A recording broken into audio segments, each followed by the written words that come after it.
जय हिंद साथियों, स्वागत है आप सभी का आपका अपना परिवार रघु क्लासेस प्रयागराज में। तो साथियों, प्रतिशत में हम लोग कल जो पिछली क्लास थी लास्ट टाइम, वो उसमें हम लोग आय व्यय से संबंधित प्रश्नों को देखे थे, जिसमें से हम लोगों ने कुछ टाइप के प्रश्न देखे थे और उसी का जो कुछ टाइप छूट गया था, तो आज हम उसी पे चर्चा करेंगे। तो आप लोग ध्यान से देखेंगे। कल यदि आप कल की क्लास देखे होंगे तो आसानी से ये भी क्लास आपको समझ में आने वाली है। तो आप लोग ध्यानपूर्वक देखेंगे कि प्रश्न में क्या चीज़ें दी हैं और क्या चीज़ें आपसे वो जानना चाह रहा है। तो प्रश्न आपकी स्क्रीन पर होगा और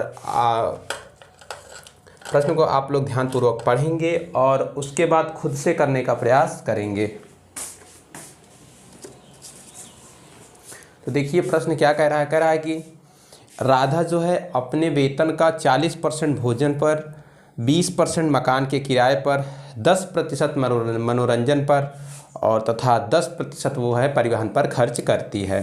अंत में उसकी बचत जो है आपका 1500 है, तो उसका कुल वेतन कितना है, तो उसका मासिक वेतन जो है रुपए में कितना है। तो बच्चे हम लोगों ने कल देखा था कि उसमें क्या दिया था कि जैसे कि कहा कि वेतन का 40% खर्च करती है किस पे, भोजन पर। फिर उसके बाद वो कह रहा था कि शेष का, आपको बच्चे ध्यान यही देना है कि वो शेष का आगे की जो क्रियाएं हो रही वो शेष की शेष का खर्च हो रहा है या फिर मूल वेतन का खर्च हो रहा है, यही चीज़ें आपको ध्यान देना है। देखिए इस प्रश्न में उन्होंने शेष कहीं प्रयोग नहीं किया, डायरेक्ट मूल वेतन की ही बात कर रहा है, क्योंकि कहा वेतन का 40% भोजन पर, उसके बाद 20% मकान के किराए पर। अगर शेष का 20% देता तो कल वाला नियम फॉलो करता, लेकिन इसमें दिया है कि केवल 20% दिया है। तो ये जो 20% का मतलब ये हुआ बच्चे कि ये मूल वेतन का 20% जो है मकान के किराए पर खर्च करता है, फिर 10% मनोरंजन पर करता है। तो यहाँ भी शेष उन्होंने नहीं दिया है, तो इसका मतलब ये हुआ कि मूल वेतन का जो है 10% वो किस पे खर्च कर रहा है, मनोरंजन पर। जब भी मूल वेतन की बात करें तो सबसे पहले हम लोग क्या करते हैं, सबसे आसान होता है मूल वेतन वाला, हम लोग कुल खर्च को ऐड कर लेते हैं, उसके बाद जो शेष बचता है फिर उसी प्रक्रिया से हम लोग आसानी से इसको सॉल्व कर लेंगे। तो देखते हैं कि क्या कह रहा है कि अपने वेतन का 40% कितना भोजन पर, क्या कह रहा है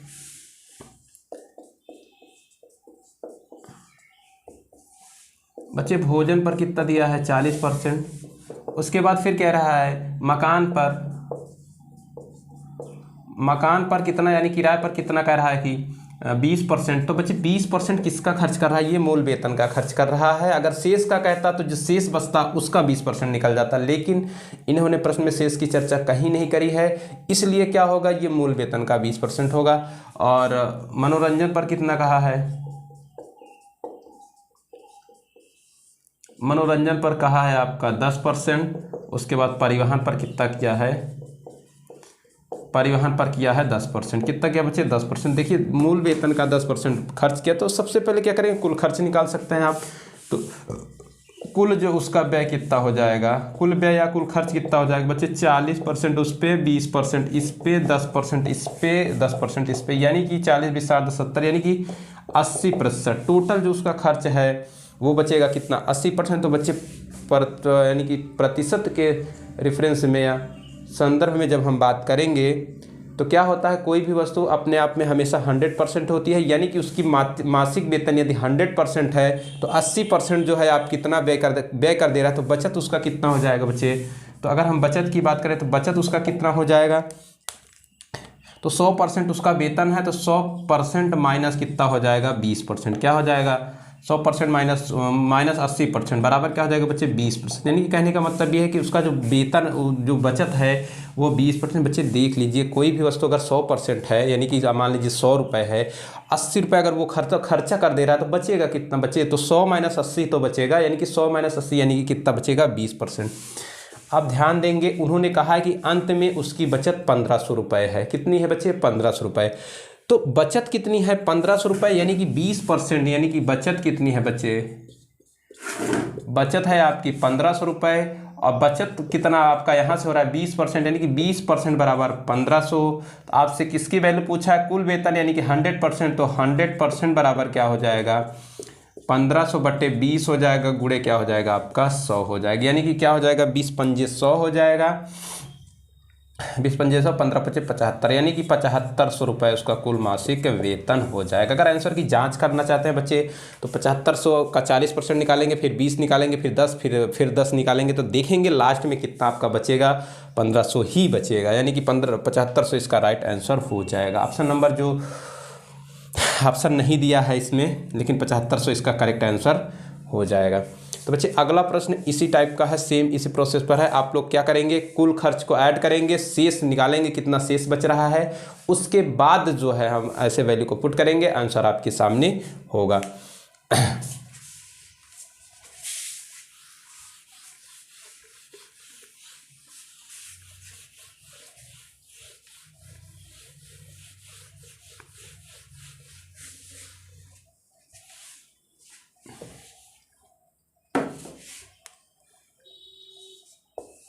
देखिए दूसरा प्रश्न क्या कह रहा है कि श्री एक्स अपने वेतन का 35% भोजन पर और अपने वेतन का 5% बच्चों की शिक्षा पर, मतलब शिक्षा पर खर्च करते हैं। जनवरी 2011 में उसने इन दोनों पदों पर रुपया 17,600 खर्च किए, यानी कि इन दोनों मदों पर 17,600 खर्च किए। तो उस महीने में उसका वेतन क्या है, यानी कि उस महीने में उसका वेतन क्या है। उसका वेतन हम लोग क्या मान लेते हैं, 100% मान लेते हैं। क्या मान लेते हैं, 100% मान लेते हैं, या मानिए या ना मानिए, लेकिन प्रतिशत में हमेशा कोई वस्तु जो होती है अपने आप में 100% होती ही है। आप लोगों की सुविधा के लिए हम मान ले रहे हैं कि माना क्या है, वेतन उसका कितना है, 100% है। कितना है वेतन को अगर हम 100% मानते हैं तो बच्चा कह रहा है कि 35% भोजन पर करता है। कितना का है, भोजन पर खर्च कितना करता है, 35%। उसके बाद शिक्षा पर करता है, किसके, बच्चों के शिक्षा पर करता है। शिक्षा पर करता है आपका 5%। कितना करता है, 5%। तो कुल जो खर्च करता है बच्चे कितना करता है, कुल खर्च करता है 35, 5, 40%, यानी कि उसका कुल खर्च 40% है। तो वो और एक चीज़ और कहा है प्रश्न में कि जनवरी 2011 में इन दोनों मदों पर, यानी इन दोनों आइटम्स पर 17,600 खर्च करता है, यानी कि 40% बराबर क्या हो जाएगा, 17,600। चाहे 40% आप कह सकते हैं या कह सकते हैं 17,600 खर्च करता है। कितना खर्च करता है बच्चे, 17,600। क्या हो जाएगा, 17,600। बस आंसर आपके सामने हो जाएगा। 40% बराबर इतना, तो 1% बराबर 17,600 बटे क्या हो जाएगा आपका 40। आपसे किसकी वैल्यू पूछा है, आपसे वैल्यू पूछा है 100% की, तो 100% बराबर हो जाएगा 17,600 बटे 40 इंटू क्या हो जाएगा आपका, हो जाएगा 100 हो जाएगा। वैल्यू को सॉल्व करेंगे, 0 से 0 कट गया, 4 से काटेंगे, 4 चौको 16, 4 चौको 16, 0 100, यानी कि 44,000 रुपये। यानी कि जनवरी 2011 का उसका जो मासिक वेतन था बच्चे वो था कितना, 44,000 रुपये। ऑप्शन नंबर जो बी हो जाएगा बच्चे वो एकदम करेक्ट हो जाएगा। एसएससी CHSL में पूछा गया क्वेश्चन से ऐसे ही प्रश्न आपके एग्जामिनेशन में आते हैं। आपको घबराना नहीं है, आपको आसानी से धैर्यपूर्वक के साथ जुड़े रहना है और आसानी से सारे प्रश्नों को सॉल्व करना है। तो चलिए फिर अगले प्रश्न की तरफ देखते हैं कि अगला प्रश्न क्या कह रहा है। थोड़ा सा डिफरेंट है, इसमें प्रतिशत दिया था, उसमें बटे में दिया है, तो कोई दिक्कत आपको नहीं होनी चाहिए, क्योंकि हमने आपसे चर्चा किया था, प्रतिशत में भी चर्चा किया था कि भिन्न को प्रतिशत में कैसे बदला जाता है या फिर प्रतिशत को भिन्न में कैसे बदला जाता है। एक तरीका आपका तो इससे भी वो हल होगा। तो देखिए क्या होगा, कह रहा है कि एक व्यक्ति अपनी आय का 1/4 भाग जो है खाने पर, 2/3 भाग घर के किराए पर और शेष जो कि 630 रुपये है दूसरी वस्तुओं पर खर्च करता है। उसके घर का किराया क्या है, घर का किराया पूछा है बच्चे। तो देखिए इसमें भिन्नात्मक चीज़ें दी हैं, तो यदि एक तरीका तो आपका हो जाएगा, इसे आप प्रतिशत में बदल लीजिए, और दूसरा तरीका क्या हो जाएगा, इसे भिन्न में ही सॉल्व कर लीजिए। तो प्रतिशत में बदलने से अच्छा है कि आप भिन्न में ही ना सॉल्व कर ले, क्या करें, भिन्न में ही सॉल्व कर लीजिए, आपको बहुत आसानी होगी। तो पूछा है कि उसके घर का किराया क्या है, तो घर का किराया का मतलब टोटल किराया हमें नहीं पता है, तो हम लोग टोटल किराया x मान लेते हैं, उसके बाद आराम से निकाल सकते हैं। कैसे करेंगे, तो 3 दिया है, मान किराया नहीं, कुल वेतन मानते हैं, व्यक्ति की कुल आय।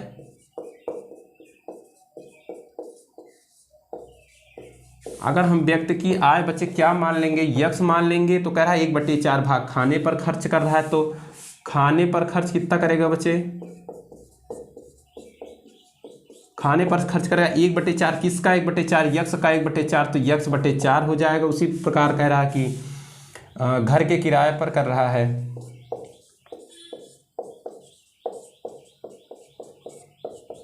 घर के किराए पर कितना कर रहा है, तो 2/3 भाग कर रहा है, यानी कि 2/3 यक्स का 2/3 2/3 यक्स कर रहा है। शेष उसके पास 630 बच रहा है। तो बच्चे कुल खर्च कितना हो गया आपका, अगर हम कुल खर्च की बात करेंगे, कुल खर्च उसका कितना हो गया, x/4 हुआ प्लस 2x बटे कितना हुआ 3 हुआ। आगे वैल्यू को सॉल्व करेंगे, 3x 8 3 11x बटे क्या हो जाएगा 12। यानी कि बच्चे इसका कुल खर्च इतना आ गया है। तो शेष कह रहा है 630 है, तो शेष कैसे निकलेगा बच्चे, इतनी उसकी आय है, इतना खर्च कर दिया है, तो कुल आय में अगर हम खर्च को निकाल देते हैं तो हमारे पास शेष बच जाता है। यानी कि x माइनस 11x/12 कर देंगे तो हमारे पास शेष बचेगा। तो प्रश्न में उन्होंने कहा है कि जो शेष है वो कितना है, 630 रुपये है। कितना है बच्चे, 630 रुपये है। तो बस आपका आंसर आपके सामने 12x माइनस 11x/12 हो जाएगा बड़े 630।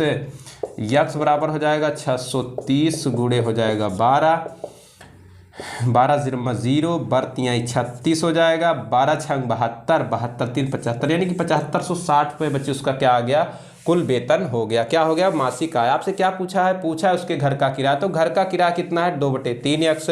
तो बच्चे यहाँ से निकाल सकते हैं घर का किराया। घर का किराया कैसे हो जाएगा बच्चे, 2/3 यक्स। यक्स का मान हमको पता है, तो 2/3 गुणे क्या हो जाएगा 7560, क्या हो जाएगा 75 हो जाएगा 60, कितना हो जाएगा 7560 हो जाएगा। हल करेंगे कितना, 2/3 एक्स ही है, 2/3 एक्स। 7560 हो जाएगा, 3 से काटेंगे कितना हो जाएगा, 3 से जाएगा आपका 3 दूनी 6, तो 3 5 15, 3 दूनी यानी 25 20 जाएगा, 25 20 दूनी करेंगे तो क्या हो जाएगा 50 40, क्या हो जाएगा बच्चे 50 40, यानी कि 5040 रुपये उसको घर पर खर्च करता है। इसी प्रकार यदि आपसे खाने पर खर्च पूछता तो x/4 हो जाता, और कुल आय पूछता तो आपका x था, कुल आय आपका ये निकल गया। तो ऑप्शन नंबर जो ए हो जाएगा बच्चे वो एकदम करेक्ट हो जाएगा। तो बच्चे अगला प्रश्न सेम इसी टाइप का है, आप लोग कोशिश करिए कि देखिए क्या आपसे वो हल हो रहा है कि नहीं हो रहा है। यदि बच्चे आपको कहीं परेशानी हो रही हो तो आप लोग कमेंट में ज़रूर बता सकते हैं, जिससे कि हम आगे वाली क्लास में आपको और आसानी से या और आसान भाषा में समझाने का प्रयास करेंगे।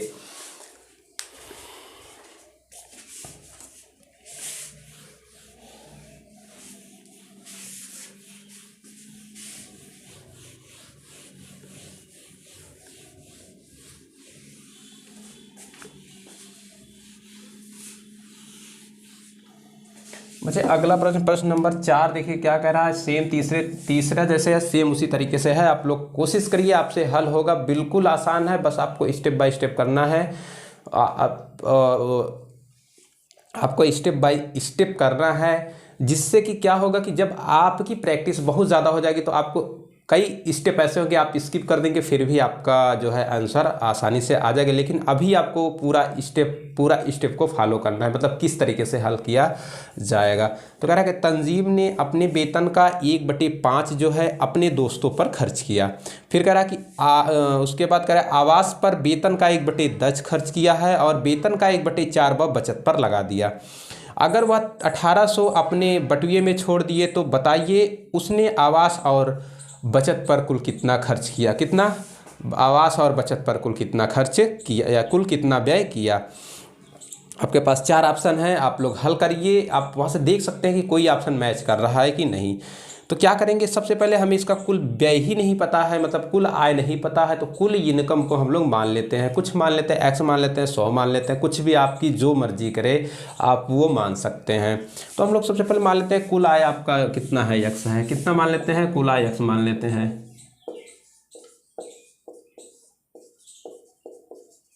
माना कुल अगर x मान लेते हैं तो कह रहा है कि 1/5 अपने दोस्तों पर खर्च किया बच्चा, दोस्तों पर खर्च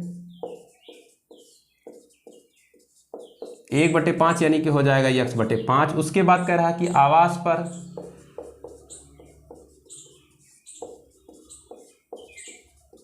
बच्चे आवास पर खर्च कितना हो जाएगा, आवास की बात करें तो हो जाएगा 1/10 यानी कि x बटे हो जाएगा 10। उसके बाद कह रहा है कि वेतन का बचत पर कितना खर्च कर रहा है, बचत पर अगर खर्च की बात करें तो कर रहा है 1/4 यानी कि x/4 कर रहा है।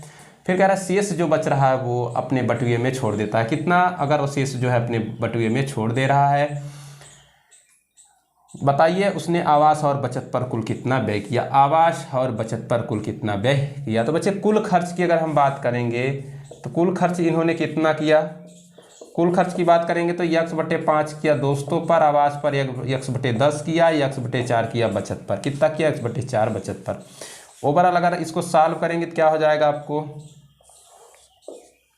तो इसका एलसीएम हो जाएगा 10 दूना 20, 20 हो जाएगा, 5 चौको 20 यानी कि 4x प्लस क्या हो जाएगा आपका 2x प्लस कितना हो जाएगा 5x, यानी कि 5 4 9 2 11x बटे क्या हो जाएगा 20। ये हो गया आपका कुल खर्च।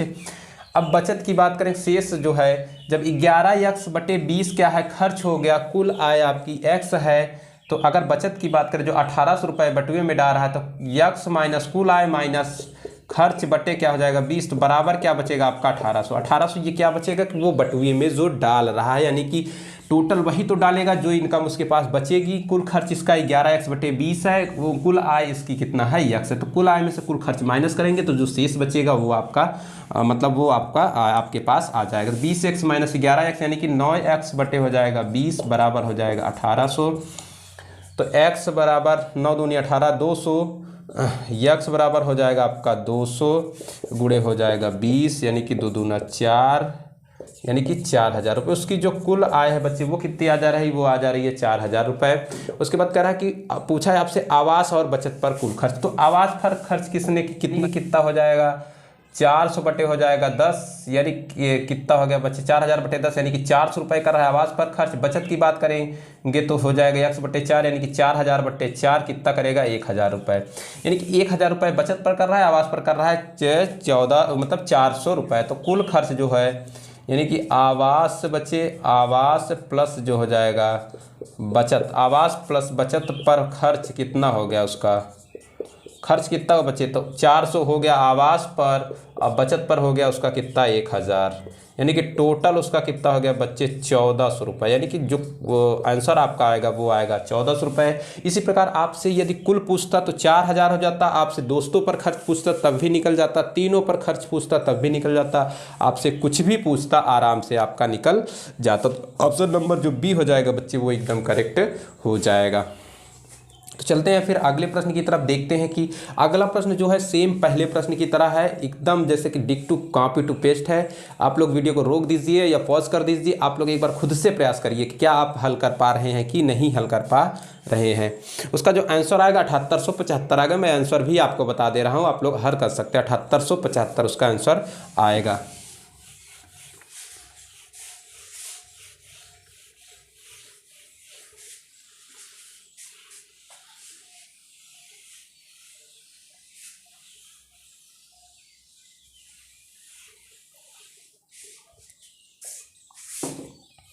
प्रश्न नंबर बच्चे 5 जो है, देखिए क्या करें कि अगर अजय का वेतन अगर अजय जो है वेतन का 20% भोजन पर खर्च करता है, उसके बाद करें 35% जो है अपने ट्रैवलिंग यानी यात्रा पर खर्च करता है, 25% वो मनोरंजन पर खर्च करता है और आखिर में 45 रुपये की बचत करता है, तो उसकी कुल आय, तो यात्रा पर खर्च की जाने वाली धनराशि, तो यात्रा पर कुल वो पूछा है, यात्रा पर खर्च की जाने वाली धनराशि आपसे पूछा है। तो क्या करेंगे इसमें, सबसे पहले हम लोग वेतन को मान लेते हैं कि 100% उसका मान लेते हैं वेतन है, कितना मान लेते हैं,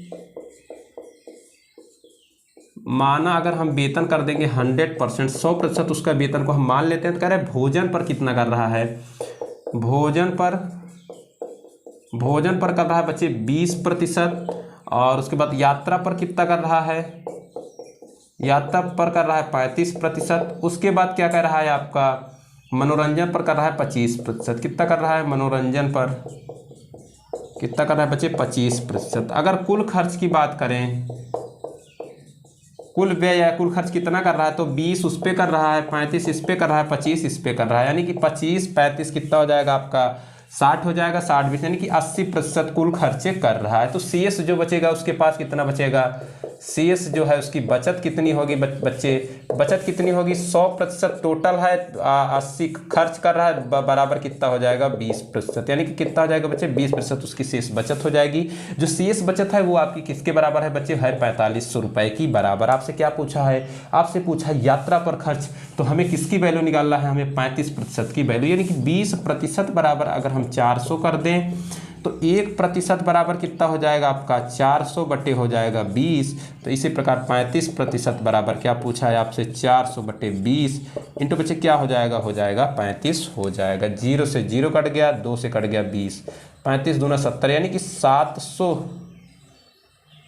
तो यात्रा पर खर्च की जाने वाली धनराशि 4500 की बचत करता है बच्चे। 20% बराबर 45 है बच्चे, यहाँ 400 नहीं है, क्या हो जाएगा, ये हो जाएगा आपका 4500, ये हो जाएगा 4500, 0 से कट जाएगा 0 बच्चे। यहाँ सॉरी यहाँ आपका 45 रुपये था, 4500 रुपये है 4500 तो 2 से काटेंगे तो कितना हो जाएगा आपका 450 बटे 2 कितने प्रतिशत बराबर 35% की वैल्यू पूछा तो इंटू क्या हो जाएगा आपका 35 हो जाएगा। तो करेंगे 2 दूना 4, 2 दूना 4, 2 पंजे 10 हो जाएगा आपका 35, क्या हो जाएगा 35 तो हो जाएगा। कितना अगर इसको हम लोग अगर गुणा करेंगे 225 इंटू 35 को आपस में तो आपका आ जाएगा कितना बच्चे 7875 आ जाएगा, क्या आ जाएगा 7875 रुपये। यानी कि अगर हम बात करें कि यात्रा पर खर्च कितना कर रहा है तो 7875 रुपये। इसी प्रकार अगर हमसे मनोरंजन पर पूछता तो हम लोग 25% की वैल्यू निकाल लेते, भोजन पर पूछता तो 20% की वैल्यू निकाल लेते, तीनों पर पूछता तो 80% की वैल्यू निकाल लेते, अगर वेतन पूछता तो हम लोग कितना निकाल लेते 100% की वैल्यू निकाल लेते। तो आपसे जो भी कुछ पूछेगा आपको अगर तरीका पता रहेगा तो आप एग्जामिनेशन में आसानी से हल कर पाएंगे, यदि आपको तरीका नहीं पता रहेगा तो आप हल नहीं कर पाएंगे।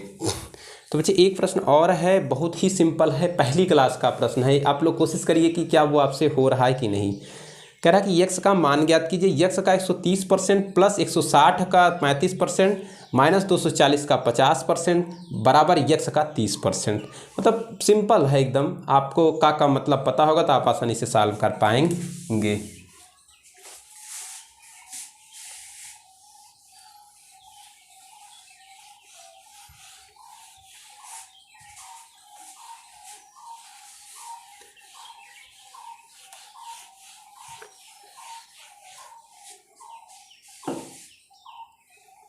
देखिए बच्चे क्या कह रहा है, एकदम आसान सवाल है, उम्मीद कर रहा हूँ आप लोग इसका आंसर कर लिए होंगे, यदि कर लिए तो आप लोग कमेंट में एक बार आंसर भी दे सकते हैं।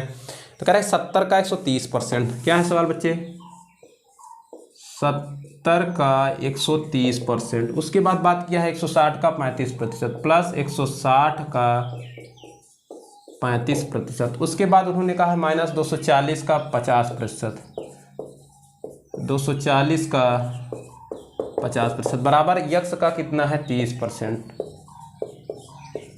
यक्स का 30%। बच्चे कुछ नहीं करना है, हमने आपसे बताया था कि जहाँ भी आपको का दिखे के दिखे उसका मतलब ही होता है कि गुणा होता है। क्या होता है उसका मतलब गुणा होता है, यानी ये 70 का अगर 130% करें तो 70 का मतलब हो जाएगा गुणा, अगर 130 को हम भिन्न में बदलेंगे तो 130 बटे क्या हो जाएगा आपका 100 हो जाएगा, क्योंकि गुणा और जो इसमें गुणा नहीं हो सकता प्रतिशत और इसमें, इसलिए इसको भिन्न में हम बदलते हैं। 160 फिर का मतलब होगा गुणा, 35 बटे क्या हो जाएगा आपका 100 हो जाएगा, फिर प्लस माइनस है, यहाँ क्या है आपका माइनस है 240 का मतलब हो जाएगा आपका गुणा, 50 बटे क्या हो जाएगा आपका हो जाएगा 100 बराबर यक्स है, का मतलब होगा गुणा, 30 बटे क्या हो जाएगा आपका 100 हो जाएगा। बस सॉल्व कर लेंगे, आंसर आपके सामने होगा। देखो 0 0 0 0 7 21 7 71 7 91 प्लस क्या हो जाएगा आपका, प्लस अगर बात करेंगे तो क्या हो जाएगा 0 0 5 7 35 5 दूनी 10 2 हो जाएगा, 2 8 16 8 7 56 यानी कि 56, माइनस की बात करें 0 0 0 0 5 चौको 20 5 दूनी 10 2 12 120 बराबर क्या हो जाएगा आपका यक्स बटे 3x बटे क्या हो जाएगा 10 हो जाएगा, क्या हो जाएगा 10। और आगे सॉल्व करेंगे, इसको जोड़ के इसको घटा देंगे, अच्छा 1 7 हो जाएगा, 9 5 14 147 माइनस 120 बराबर 3x बटे हो जाएगा बच्चे 10 हो जाएगा, और माइनस करेंगे तो क्या हो जाएगा आपका 27 7 27 बराबर 3x बटे 10। ओवरऑल क्या करेंगे, यहाँ से 3 से कटेंगे 3 9 27 हो जाएगा, तो यहाँ से ओवरऑल x बराबर क्या हो जाएगा 10 गुणे हो जाएगा 9 हो जाएगा, बराबर क्या हो जाएगा बच्चे 90। यही आपका बच्चे राइट आंसर हो जाएगा। ऑप्शन नंबर जो सी हो जाएगा बच्चे वो एकदम करेक्ट हो जाएगा। तो जब भी ऐसे सवाल भी आपके एग्जामिनेशन में आते हैं, आप अभी तो आपको लग रहा होगा कि ये फालतू की चीज़ें है, लेकिन बच्चे ये फालतू की चीज़ें नहीं हैं। आप देख सकते हैं प्रीवियस ईयर के आप क्वेश्चन पेपर उठा के देख लीजिए कि क्या इस तरह के प्रश्न आए हैं कि नहीं आए हैं। तो बच्चे आज का सेशन यही समाप्त करते हैं, फिर बच्चे मिलते हैं कल एक नए टॉपिक के साथ। तब तक के लिए आप अच्छे से किसी भी प्रकाशन की बुक से आप प्रैक्टिस करिएगा, आपसे क्वेश्चंस आराम से हल होंगे। तो बच्चे थैंक यू।